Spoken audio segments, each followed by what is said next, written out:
Oh, and now we draw the Lee Sin.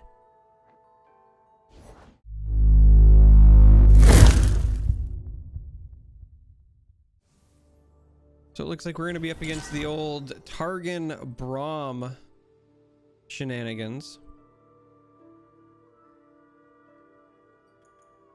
I think we'll send this back. I kind of want to hold on to this for dealing with Braum. So we are going to be playing Vi and Lee Sin. I like to call it Vi Sin. Believe it or not, this was my favorite archetype to play at the end of the Bilgewater expansion.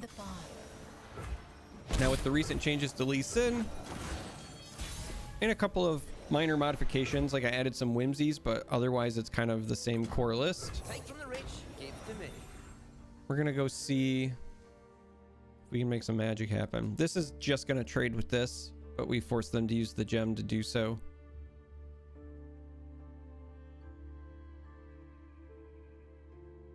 I mean, they're thinking about it. That means they have something else that they probably really want to develop.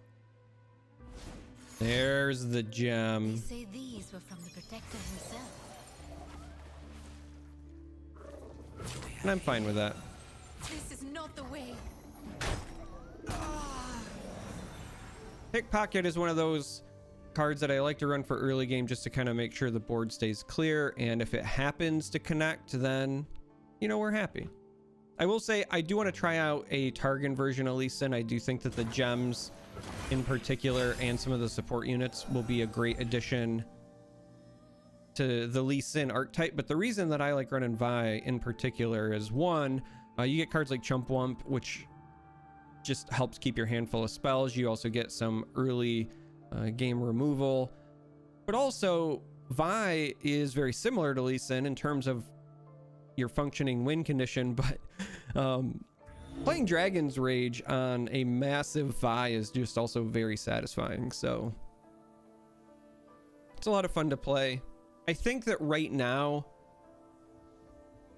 I don't know how I feel about Water changes, but never breaks. the deck in general right now, just because of Aurelion Soul and a lot of the spell shield units are moderately problematic. This forces them to use a combat trick, which, you know, of course they just naturally have. We were kind of hoping for the trade, but not gonna go our way. We take damage. Guess we will play a Wump.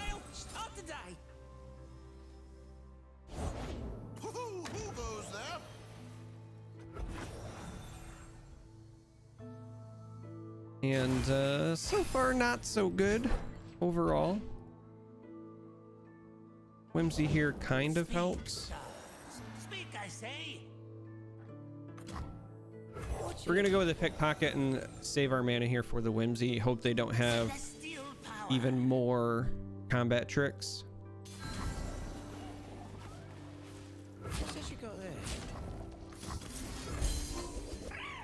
I mean, they still have this 4 mana, so it's entirely possible that this thing can survive, but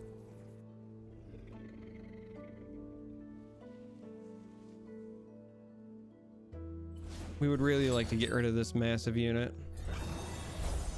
All right, if that's all they have, we're annoyed, but we will still ultimately take this.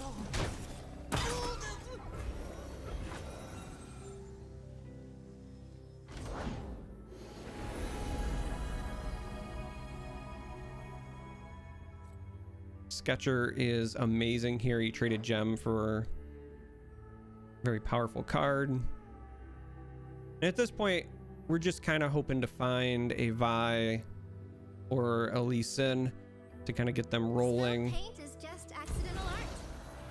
Like right now it says we're 1 of 8 towards leveling up our Lee Sin, but we can fire off a number of spells to get pretty close to halfway there. Whoa, we're halfway there.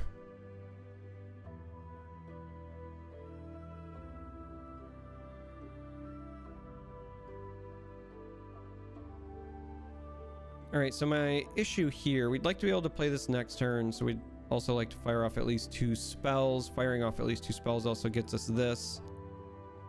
This is just never going to get to the Nexus Strike, but we were trying to not have it trade here. So I think the play right now is to go Wump into probably double Mushroom so this comes down into attack. It'll kind of depend on what they develop.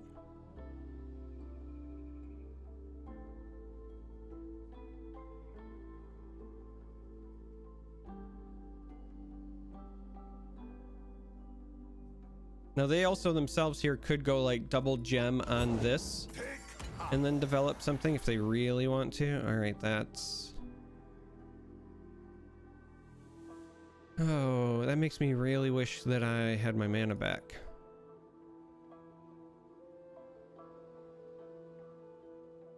Not gonna lie, that makes me wish that we had 3 mana for this.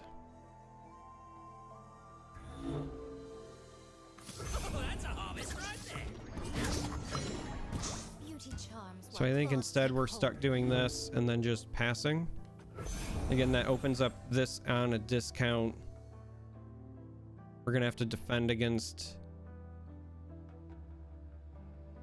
Braum, who's gonna try to eat this. Or not. I mean, he might actually try to eat the Chump Wump next turn if they decide to drop both gems here, but it's interesting they did that now since there's kind of no reason. Like, you could have drawn your card, seen what you got, and then went from there. Banked your spell mana. You can still do that and then go with your open attack, so.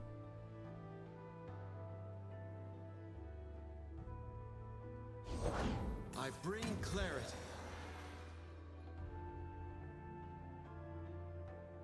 Oh, that's such a tough call. Again, we'd love to play this on a discount, but then that also means we can't play Will. And playing Will of Ionia is probably the only way that we're going to stop this Braum now, because if Tarek supports the Braum, we don't have a good way to kill it. Now, we have other options. I think we just pass for now, actually.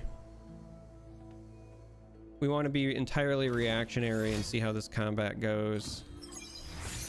This will be a good winter.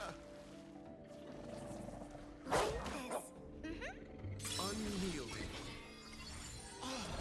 Yeah, and so this is the issue that I was kind of foreseeing, right? Because we can get him up to doing 6, but that's not enough. And as such, the reality then becomes we have this. This is, again, never going to Nexus Strike, so we might as well make this take the trade. We'll put the Will of Ionia here.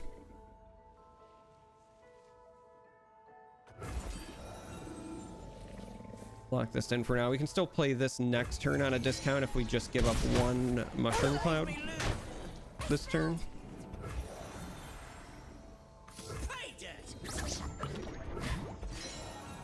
Because we really need to thin our deck out. I mean, at this point, weird, it wasn't letting me click on this. At this point, we kind of desperately need to find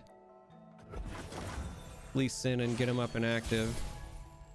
Well, this thing's already down to costing 2.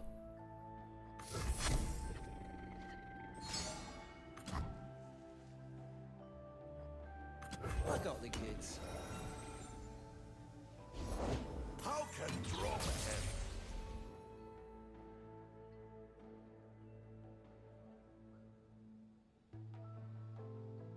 I mean, we still have a lot of stall.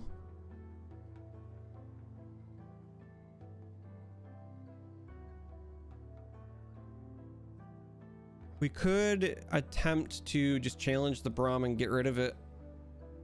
That would require them to not have any sort of combat tricks, which with 4 mana is entirely possible.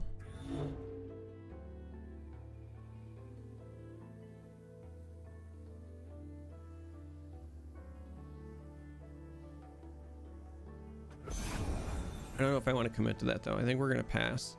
If they develop something else and they go even further down in mana, then we might snap it, but I think right now we just worry about banking our spell mana to defend against this onslaught.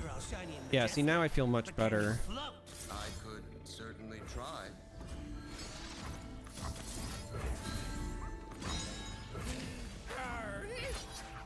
At 1 mana, there are cards that save them, but I feel much better about our chances of this resolving, so I'm alright with that overall.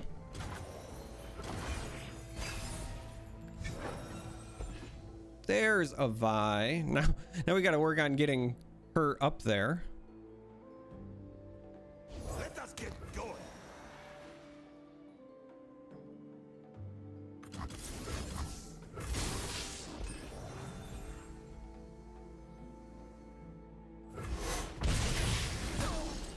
All right. So again, they're gonna have the gems to buff up Braum, but we don't want to give up the +2/+2. They're always gonna end up with those gems. We don't really have obliterate options here, so By snow and stars.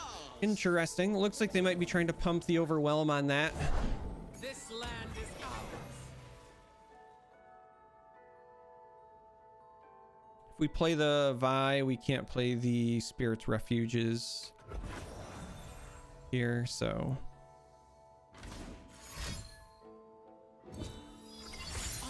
An auspicious season. yep.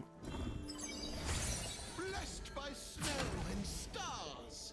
So this is gonna try to chew this. We should be friends.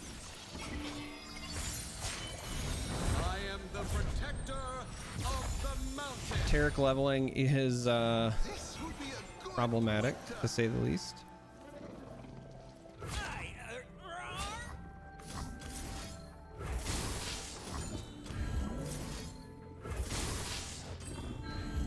All right, so that keeps us alive. I mean, it's obviously not ideal, but that keeps us alive.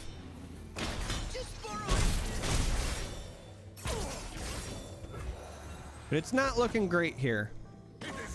It turns out, if you're playing a Vi Lee Sin deck, you kind of need to draw Vi and draw Lee Sin. I know. Novel concept.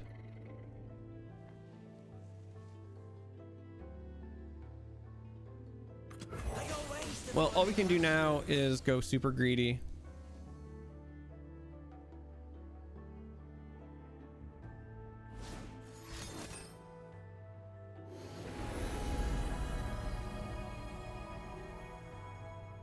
blessed by snow and stars. Oh my lord, so much overwhelm.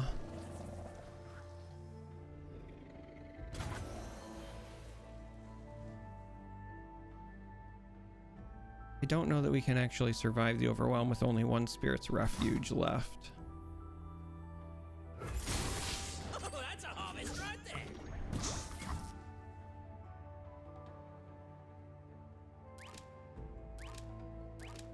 Like, we could eat Tarek this round,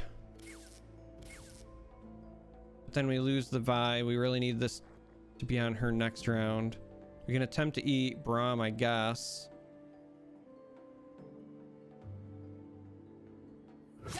Which is probably our, because we want to be able to have choice on where this blocks. Like, I think that's kind of imperative, so you do this, hope that it goes in your favor, and then hope that you top deck something Fight another day. amazing. I mean, we get to level her up next round, but I just don't think it's going to be enough. Oh, and now we draw the Lee Sin. Oh, it's definitely not enough now because they found another challenger. Well, we're going to do it just to do it. So game 1 not going to go in our favor here. We're going to play 2 games like we always do, but very disappointing. Again, if you're playing a Vi and a Lee Sin deck, it helps if you draw them sooner rather than later. Our opponents, I mean, they've played this well, and I don't want to take anything away from them, but they drew their champions, and we kind of didn't.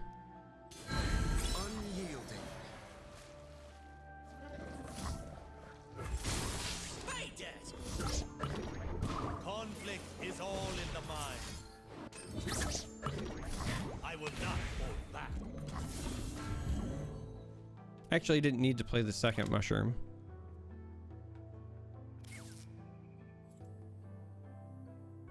I will not hold back. Excuse you. Just so much overwhelm. Can't make it. All right. It was a good game. We're going to go to game 2 here and see if we can actually draw our champions sooner rather than later. We'll give them the satisfaction of running me over. All right, on to game 2. All right, just so we're clear, this will not go well. I don't expect it to go well. Anytime I see Aurelion Soul, unfortunately, I think that's like the worst matchup for this particular deck, but we're going to try it. I mean, this isn't terrible as far as an opener goes. Some flexibility on our 2-drop. Early Vi in hand, which was, you know, our problem game 1. So when it's an open field, you play this. I expect a blocker, but hey, sometimes you hit the lottery. What do we get? And you get something cool like a Bastion. That's actually great for maybe keeping our Vi alive. Spell Shaper. I always call this Spell Shaper River Shaper, but I call it a Spell Shaper because the reality is, like, it makes spells. Never breaks. I don't think I'll ever be able to break this. So here's the thing. Because of this, we get to open attack and we might get to just draw 2 more spells here, which would be bonkers.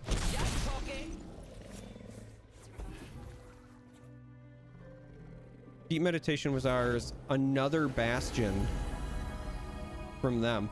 So normally I would want to develop a Wump here, but then we overdraw. So I think we're going to do this just to get it out of the hand, and we'll carry our spell mana over. Snow Sunder smash all the things. Wow. I'm not against this card, but I don't think I've seen it played yet. I like it. If only because I like to see people trying new things. I like it. All right, so our Vi is up to 5. There. Oh, we got the Vi in the Dragon's Rage. Oh, baby. We might be able to redeem ourselves here. All right, we don't have any good way to protect this at the moment. And I don't want to go digging. Like, there's kind of no reason to play that well at a discount. Using Will of Ionia here doesn't make a lot of sense. Plus, this is on strike, draw a spell. So I think we just let this go. We could Will here, but Will's such a powerful card. I don't think that's the play there. I think we just let this go. What form will the waters take? Well, now I wish we would have blocked it.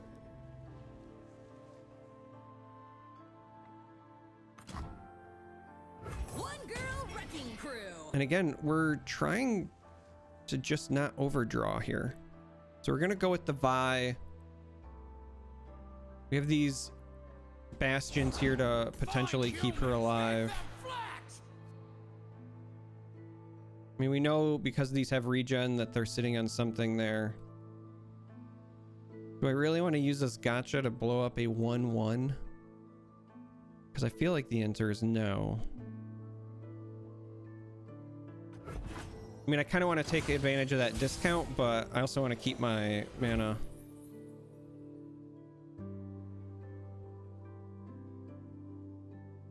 For these Bastion plays. All right, so unlike the other game, we are just chock full of options. I'd love to get these Wumps on the board so that I can actually then play the mushrooms and start generating this, but we also have to make room first. We don't really have a great way to make room. So what if we do this? Just to kind of stall and see what they have going on. The trolls are going to war. All right, so there's a Trundle.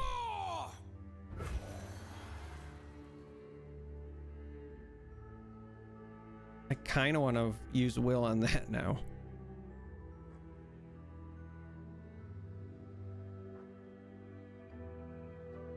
I mean, I could will and I could wump, but then I'm still overdrawing next turn. This is absolutely absurd.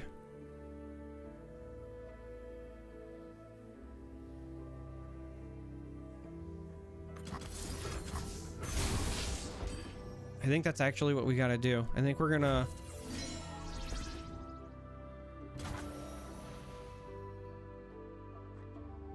You know what? I kind of almost want to play the gotcha just because then that triggers some health gain, but I think we're gonna do this and we just overdraw and pray it's not a Lee Sin. Like, that's my biggest concern. You can't afford to lose your clutch cards here. Sonic Wave, I mean, it's a nice card, but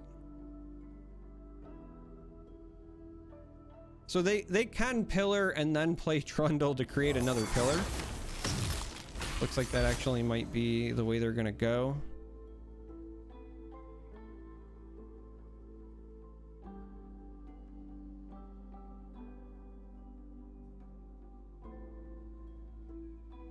Obviously that makes this vulnerable, so we're gonna have to worry about keeping her alive as well. We just need her to survive for one more turn because then we have this Dragon's Rage like ready to go.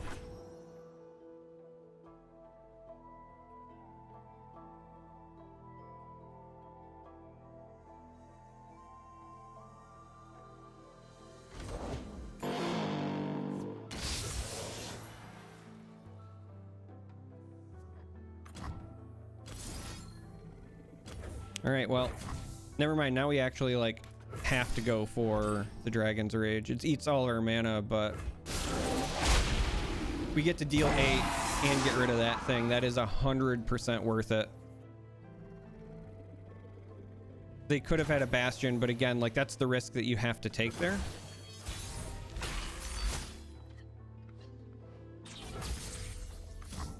So now we get to go like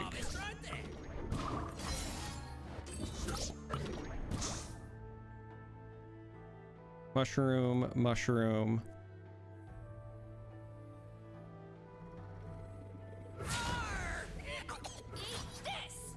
Actually, hold on.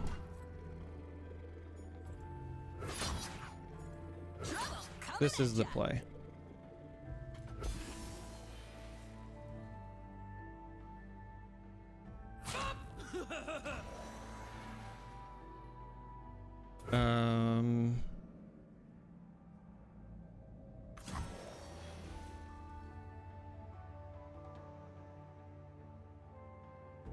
All right, so the question is, do we think they, like, we risk losing our Vi, but we do have a backup Vi, I suppose. I think, well, we don't have a backup Vi because we're using her. I think we still go for the lethal here.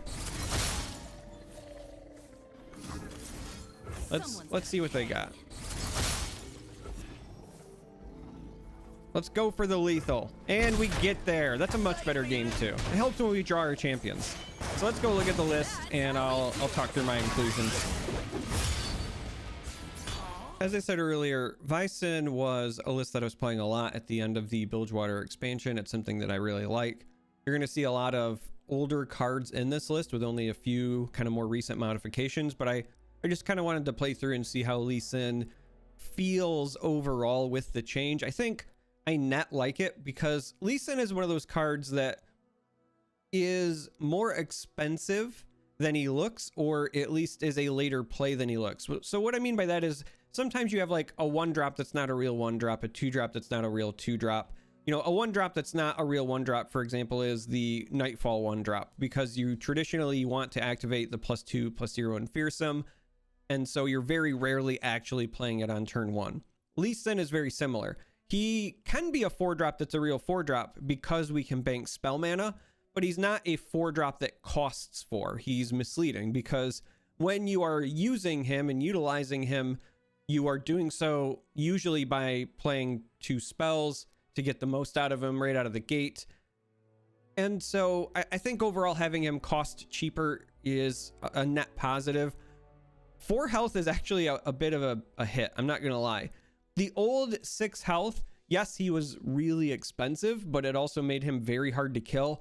And then when you paired him with Targon and the gems and their ability to heal that 6 health, He was, I think, just more resilient, but obviously he came down much later. He was a finisher in that regard. Now he's more of a mid-range brawler, again, very similar to a Vi, so it works very well on this list. And now that I'm done ranting, let's just go right through it. Chem Punk Pickpocket. So to me, most of the time, this is just a 2-cost 3/2. A lot of times you're playing it to trade with early units, but as we have seen, every now and then you hit the lottery and you get to draw a spell or two. So it is just a 3/2 for 2 with upside. That being said, I still really like having early game units both offensively and defensively. Offensively because while we have finishers in this list, we're not like a true hard late game list. Aurelion Sol will wipe the floor with us, so we need to close games out a little bit sooner rather than later. So early pressure is good. And against Mist Wraiths and other fearsome based decks, having something with 3 attack power is very relevant. Claws of the Dragons, kind of the same thing. This is a 3/2 for 2 with upside, the upside being sometimes you get it for free. Eye of the Dragon, this is one of the ways that you help keep your health afloat, because while we're not a super late game deck, we also do not have like an insane early game. So a strong like Mist Wraith start, for example, or you know, a Pirate Burn, you're going to need to find a way to get some health back. And this is one of the best ways to do it early game. As we had seen before, we are also running the full suite of Spirit's Refuge because it's just so good on Vi. Against other kind of aggro or mid-range decks, sometimes landing a single Spirit's Refuge on Vi is enough to just put things out of reach. But this is your early game health. Mystic Shot is a staple. It's a spell, so it helps Lee Sin, it helps Vi, kills things, etc. Running 1 copy of Retreat simply because there are some neat things you can do where, for example, you can block and then bounce your Claws of the Dragon, and then because this is going to get replayed when you play 2 spells, you can sometimes, if you've played no spells, right, you can block, you can then retreat your Claws, and then for the other half of this return, you could use return on something like River Shaper, which puts this into play for free. But then because you've now played a second spell, this goes back into play from your hand. So it's very niche, and a lot of times it's just, you know, hey, you save a unit, maybe you get your spell count up, but every now and then, excuse me, this card does some amazing things. So I do run it as a one of. 1 Sonic Wave, I could actually see this jumping up to 2. If I wanted to drop a card to make it go up to 2, I think it would be a Deny, because in the early game, being able to trade things with your Chump Wump, or being able to honestly just give your stuff Challenger, so things like River Shaper stay alive. Sometimes, again, Challenger means these Chem Punks will find their way home. There's a lot of things you can do with this card. It is very flexible. I'm currently running the 1 Deny as well because I need to keep Vi and or Lee Sin alive. Spirit's Refuge helps with that. Cards like Whimsy and others also help with that, but overall, I just like having that fallback card. War Mothers has also been kind of popping up again, and so having the 1 Deny, because a lot of people have just cut Deny and they aren't playing it, sometimes catches people off guard, so having it is nice. So 1 Sonic Wave for now. 3 River Shapers. We're playing spells often, both for getting Vi's power up and also for Lee Sin, so you need to refill your hand, and so River Shaper is one of the great ways to do that. Again, Pickpocket sometimes finds a way home. You're also trying to play spells for the Eye of the Dragon, so that brings us to Chump Wump. Chump Wump used to be a staple in a lot of the older spell-based lists because it gives you free Mushroom Clouds, and I'm honestly still really enjoying it here. It still blocks fearsome units. Again, we need some sort of kind of mid-game pressure. We need to get at least chip damage in because, yes, Vi plus a Dragon's Rage is a huge tempo play, and yes, if you get either of these online, you can start just gradually pushing damage, but there's a lot of healing right now. These Targon-based lists have so much burst healing that you can't rely on like just racing them to 20. You're really trying to get in about 30 damage or more at times, it feels like. And so you need to have some sort of pressure. And so Chump Wump is just right now that card that does a lot of different things. This is the jack of all trades in this list. It helps you with your spell count. It gives you burst spells for activating Lee Sin or helping Vi hit thresholds. Sometimes the Mushroom Clouds themselves are chip damage. And again, it's a reasonable body. It is not amazing, but it is good, not great, and it gets the job done in a number of ways. So I'm currently running it. Kind of already talked about deny. Gotcha is just, again, further help. These could also, if you want, for example, you could change these to beams. I like the fact that it is a discounted deal 3, and there's a number of ways that we are drawing cards in this deck. So as long as you mulligan this away, the likelihood of you drawing it and getting to play this on a discount is very high. That doesn't mean you force playing it on a discount, but it's a nice card to have a couple of in here because, again, Deep Meditation, the River Shapers, I keep wanting to call it Spell Shaper, but like this thing, there's just a number of ways that you're likely going to pick that thing up. So I run 2. Lee Sin, kind of one of the reasons we play the entire deck. So kind of enough said. Spirit's Refuge, again, you're really trying to stabilize with Vi, but it's a way to keep your key cards alive. Lee Sin kind of has his own built-in barrier, but Vi does not, and so it's great on her. There are also some times where you just can't play 2 spells, whether it's you don't have 2 spells or you don't have the mana. So sometimes, you know, putting the Refuge on Lee Sin is still the right play. All right, so this is where some of the new cards in experimentation has come in. I'm currently running 2 Whimsy. I used to just run old version, right? 3 copies of Will of Ionia, and then this one flex card was another Sonic Wave. So far, I've really liked what Whimsy brings to the table in this list, though.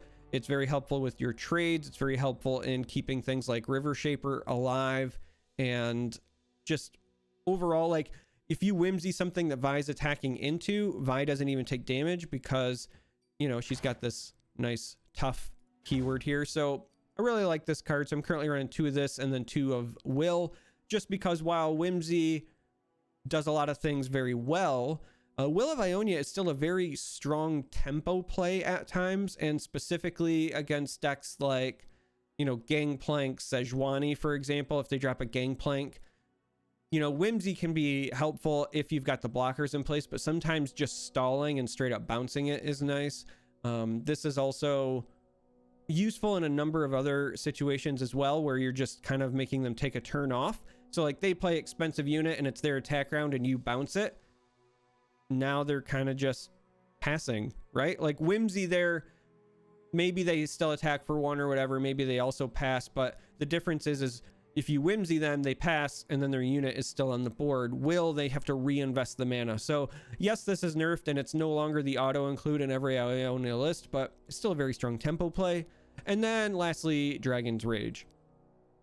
So for cards that I would like to tinker with more of, there's not necessarily a lot, but there are some drawbacks to this. So the big issue right now is Targon and a lot of these spell shield units, specifically Aurelion Soul in the late game.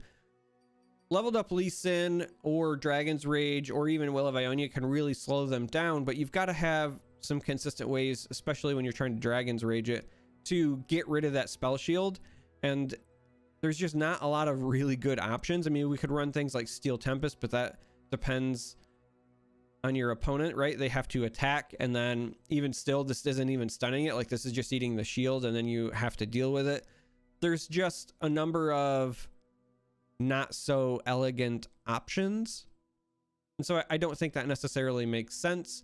There was a time in previous expansions where I would run this card, and we were a bit of a late game deck. The only kind of Apex Predator we used to have to worry about was the old Karma Ezreal list, but again, with Aurelion Soul being as popular as it is because Space Dragons, you just can't go late anymore. You have to play this kind of like a mid-rangey tempo. You're trying to power spike and win between rounds like 7 and 10, and Emerald Awakener is just not helping you get that done. So overall, again, this is the list. Deck code will be in the video description like always. Hopefully this inspires you. I'll probably do a couple more Lee Sin lists because I think that he pairs very well with Targon, and I think there's 2 different ways to do it. One is with a Daybreak and Leona package, and one is with just a more traditional, like the Targon support cards. But anyway, this is Vi Sin. This is me revisiting it because I really liked the list in the previous expansion, and that's it. So if you made it this far, I appreciate you. Thanks for watching, and until next time.